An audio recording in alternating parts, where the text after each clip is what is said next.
My sister made out with my boyfriend at our engagement party. 5 years later, she is trying to use her baby to manipulate me into giving her money. I, 26F, never thought I'd be writing this, but here I am. 5 years ago, my life was turned upside down when I caught my sister Amelia, 24F, making out with my boyfriend of 4 years, Ryan, 26M, at our engagement party. Yes, you read that right. The night Ryan proposed to me, I found him lip-locked with my own sister in our backyard. To give you some context, Amelia and I grew up in a small town in Ohio. Our parents, John, 54M, and Marie, 52F, ran a local hardware store that had been in the family for generations. We weren't rich, but we were comfortable. Amelia and I shared everything growing up: clothes, toys, secrets. She was my best friend, my confidant. We even had our own secret language that drove our parents crazy. I met Ryan during my freshman year of college. He was this charming, ambitious guy majoring in business. We hit it off immediately. Our first date was at this quirky little coffee shop near campus.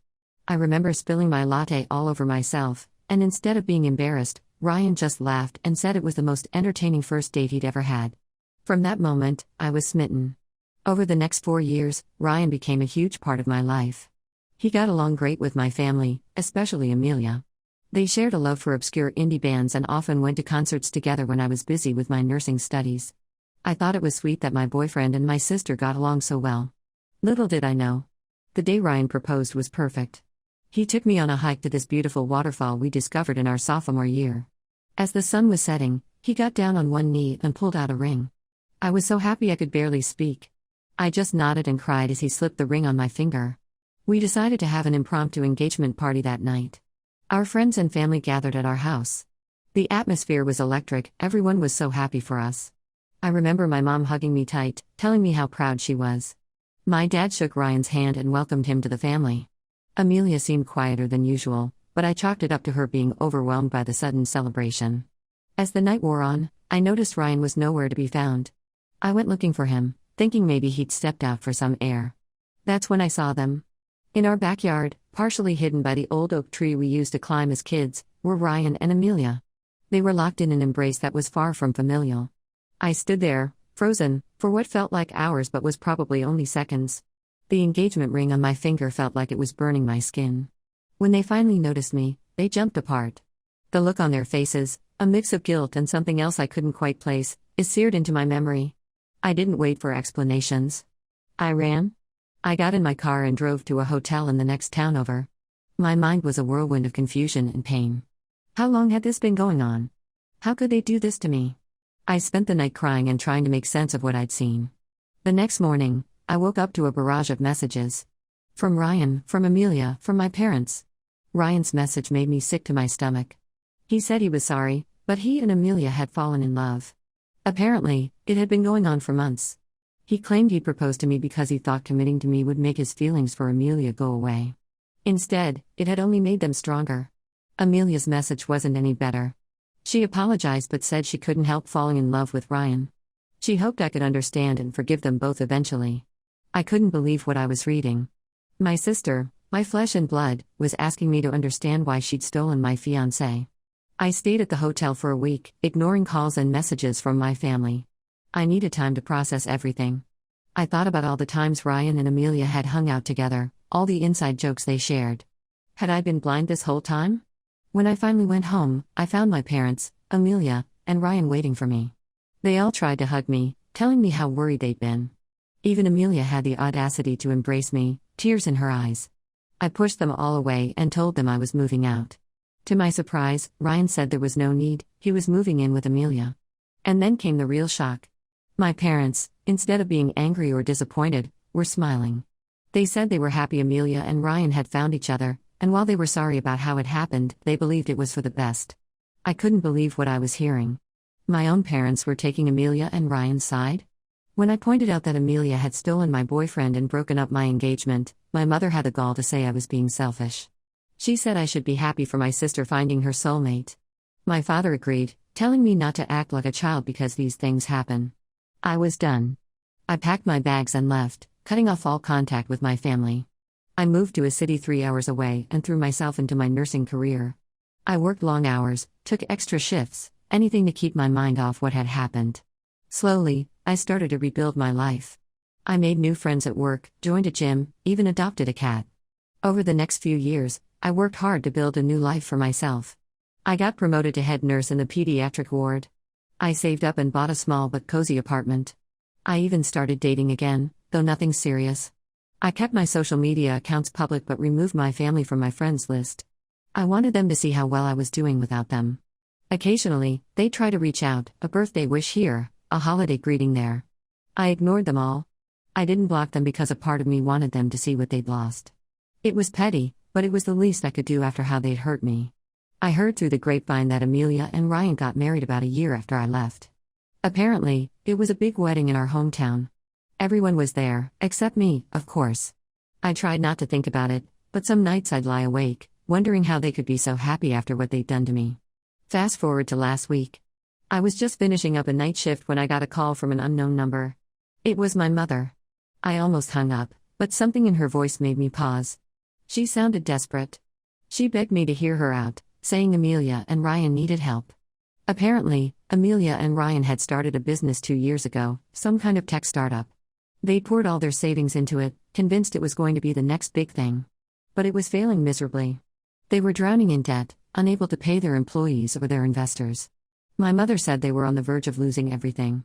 And here's the kicker, my mother wanted me to loan them $80,000 to help them out of this mess. She knew I was doing well financially and hoped I'd be willing to help my sister. I couldn't believe what I was hearing. After everything they'd done, they had the nerve to ask me for money? I told my mother no. Absolutely not. I wouldn't give Amelia and Ryan a penny if they were starving on the street. My mother started crying, saying I was being cruel and selfish. She said family should help family. I reminded her that Amelia and Ryan hadn't thought about family when they betrayed me, and neither had my parents when they took their side. I hung up and blocked her number. Since then, I've been getting messages from other family members, all trying to guilt me into helping Amelia and Ryan. They're saying I'm being petty and holding on to a grudge. But I don't see it that way. I'm just protecting myself from people who've proven they don't care about my feelings. Am I wrong for refusing to help? Should I let go of the past and help my sister out of this financial mess? Or am I right to keep my distance and my money to myself? Update 1, it's been a week since my last post, and things have escalated beyond what I could have imagined. I want to thank everyone for their support and advice. Reading your comments helped me stand firm in my decision not to help Amelia and Ryan. After I blocked my mother's number, I thought that would be the end of it. I was wrong. 2 days ago, I came home from a grueling 12-hour shift at the hospital to find Amelia and Ryan camped out on my front porch. They must have gotten my address from somewhere, probably a family member who still had me on social media. I was shocked to see them there. Amelia looked nothing like the sister I remembered. She was thin, with dark circles under her eyes, her once lustrous hair now dull and limp. Ryan didn't look much better. His designer clothes were wrinkled, and he had a scruffy beard that didn't suit him at all. They both jumped up when they saw me, and Amelia rushed towards me with her arms outstretched. I stepped back, refusing to let her hug me. The sight of her brought back a flood of memories, both good and bad. I remembered us as kids, playing in our backyard, making mud pies and pretending to run a restaurant. I remembered the night of my engagement party, seeing her in Ryan's arms. The conflicting emotions made me feel sick. I asked them what they were doing at my house. Amelia started crying, saying they had nowhere else to go. Apparently, they'd been evicted from their apartment and had been sleeping in their car for the past few days. As she spoke, I noticed she was wearing the diamond earrings our grandmother had left her. I remembered how proud she'd been to receive them on her 18th birthday. The fact that she still had them made me wonder if things were really as bad as they claimed. Ryan chimed in, saying they'd exhausted all other options. They'd sold everything they could, borrowed from everyone willing to lend them money, and were now at rock bottom. He said they wouldn't have come to me if they weren't desperate. As he spoke, I couldn't help but notice he was still wearing his expensive watch. It was the same one he'd worn when he proposed to me. I stood there, listening to their sob story, and felt nothing. No sympathy, no pity, just a cold indifference. I told them they needed to leave. Amelia begged me to let them stay, just for a few days until they could figure something out. She reminded me of when we were kids, and I'd let her sleep in my bed during thunderstorms because she was afraid. But those memories only served to remind me of how much she'd hurt me. Ryan then had the audacity to suggest that I could invest in their business. He started rambling about market projections and potential returns, sounding more like he was pitching to a venture capitalist than begging his ex-fiancée for money. I almost laughed in his face. I told them that their poor business decisions were not my problem, and I wasn't about to throw good money after bad. Amelia broke down completely at this point. Through her tears, she said she was sorry for what happened 5 years ago. She said she regretted hurting me and wished she could take it all back. She talked about how she'd always looked up to me, how I'd been her role model growing up. She said she knew she'd made a terrible mistake and that losing me as a sister was the worst consequence of her actions. Ryan nodded along, adding that they'd made a terrible mistake. He said he'd realized too late what he'd thrown away, that he'd been young and stupid. He even had the nerve to say that he sometimes wondered what life would have been like if he'd stayed with me. That comment made my blood boil. For a moment, I almost felt a twinge of sympathy. I remembered the good times we'd had, the dreams we'd shared. But then I remembered how they'd acted 5 years ago, how my parents had supported them, how they'd all dismissed my pain as childish. That memory steeled my resolve. I told them that their apologies were too little, too late. I said they'd made their choices, and now they had to live with the consequences. I reminded them of how they'd hurt me, how they'd betrayed my trust. I told them about the nights I'd cried myself to sleep, the therapy sessions I'd needed to process their betrayal. I gave them 5 minutes to get off my property before I called the police. They left, but not before Amelia tried one last time to appeal to my sisterly feelings. She said we were family, and family should stick together. She brought up old memories, how we'd sworn to always be there for each other, how we planned to live next door to each other when we grew up. I told her she'd forgotten all that when she decided to betray me. After they left, I sat in my living room for a long time, processing what had just happened. The cat I'd adopted, Mr. Whiskers, curled up in my lap, purring softly. His presence was comforting, a reminder that I'd built a life for myself without them. A part of me felt guilty for turning them away. I thought about how our parents had always taught us to help those in need. But a bigger part felt relieved. I'd stood my ground, protected my boundaries, and refused to be manipulated by their sob story. I'm still processing everything that happened, but I know I made the right decision. I've worked hard to build my life and my financial security. Those long nights at the hospital, the extra shifts, the promotions I'd earned, all of that was mine. I wasn't about to risk that for people who'd proven they don't have my best interests at heart. I've decided to install security cameras around my house, just in case they decide to come back. I'm also considering moving, as I no longer feel safe knowing they know where I live. It's a hassle, but I think it's necessary for my peace of mind. Thank you all again for your support. It means more than you know.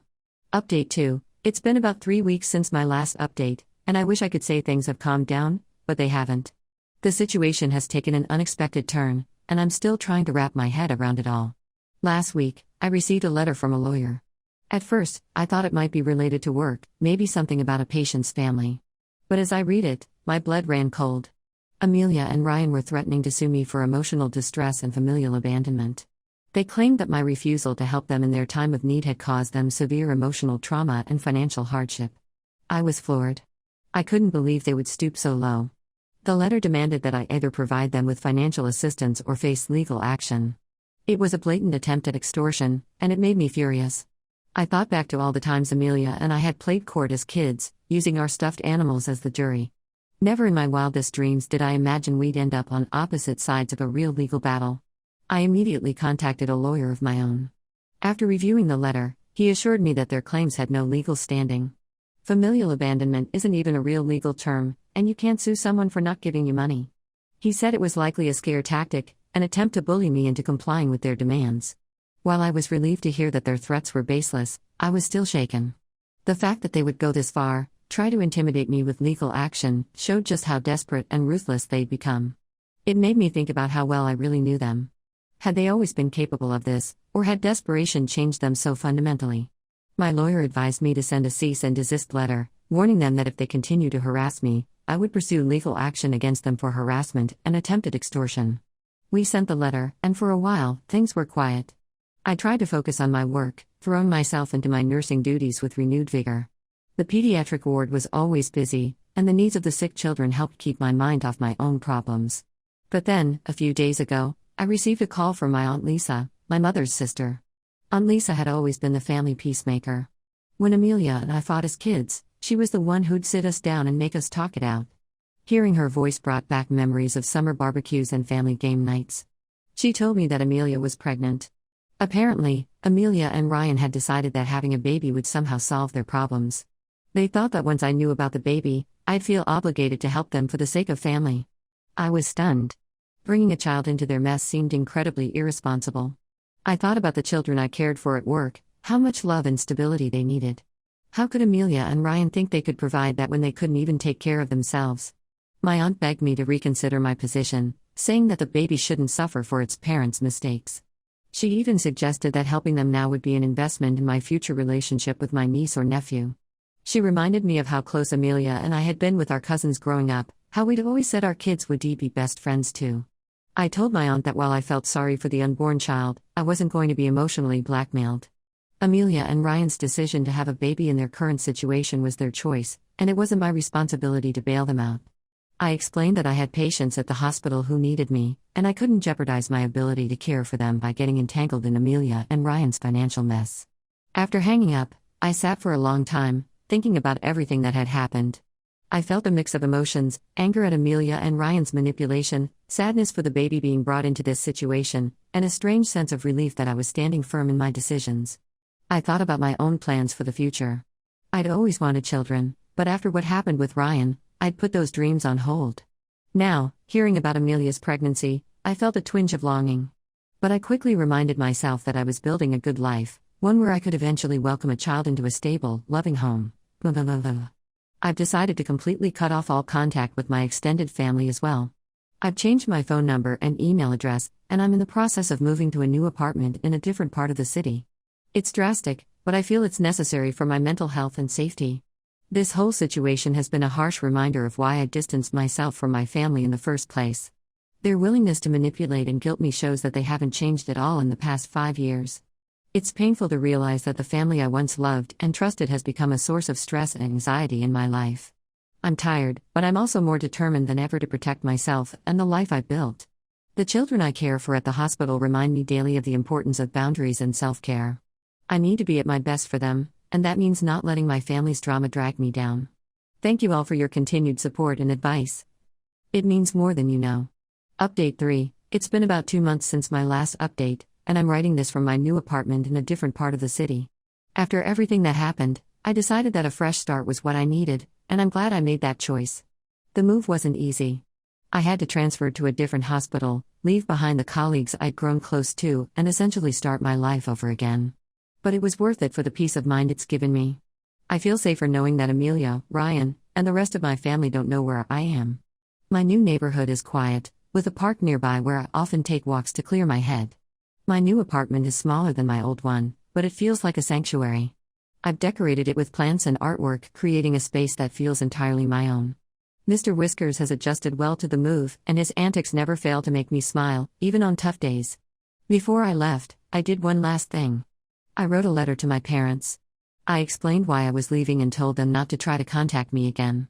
I made it clear that their actions, both 5 years ago and recently, had shown me that they didn't have my best interests at heart. I told them that I was done being the family's scapegoat and that I deserved better than what they'd given me. Writing that letter was cathartic. It felt like I was finally closing that chapter of my life for good.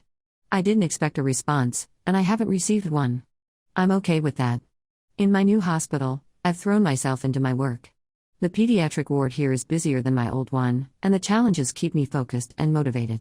My colleagues have been welcoming, and I'm slowly starting to feel like part of the team. It's not always easy. There are days when I miss the familiarity of my old life, but I remind myself that this fresh start is what I needed. I've also joined a local book club and a yoga class, trying to meet new people and build a social circle. It's slow going, but I'm making progress. These new connections remind me that family isn't just about blood relations, it's about the people who support you and have your back.